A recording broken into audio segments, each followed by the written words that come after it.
Sous ces immenses bâches noires, plusieurs tonnes de terre polluée. La société Biogénie a ouvert cette plateforme depuis 2 mois au cœur du port de Bruyères-sur-Oise.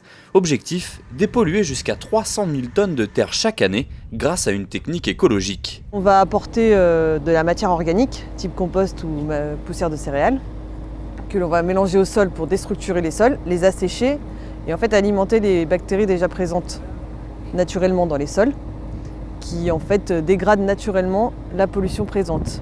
Sauf qu'on accélère le processus en augmentant la température et en nourrissant ces bactéries pour qu'elles attaquent la pollution plus rapidement. Là où il faut plusieurs centaines d'années en temps normal pour évacuer la pollution, ce procédé permet un traitement en 4 à 8 semaines.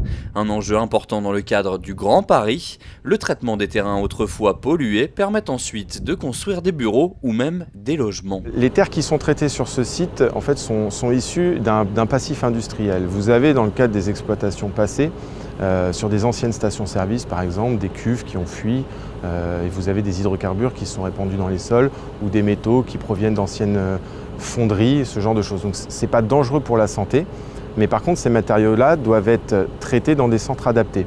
Nous sommes une solution pour ces matériaux-là. En fait, à l'issue du traitement de ces sols, les terres sont assainies et peuvent être revalorisées sur des chantiers, sur de la sous-couche routière, en comblement de carrière. Donc on donne une seconde vie finalement à ces matériaux-là. La société profite également d'une situation géographique exceptionnelle. Sur la plateforme multimodale de Bruyères, elle bénéficiera d'une desserte par route, rail et surtout voie fluviale grâce à l'Oise, une des principales conditions pour pouvoir travailler sur les chantiers du Grand Paris.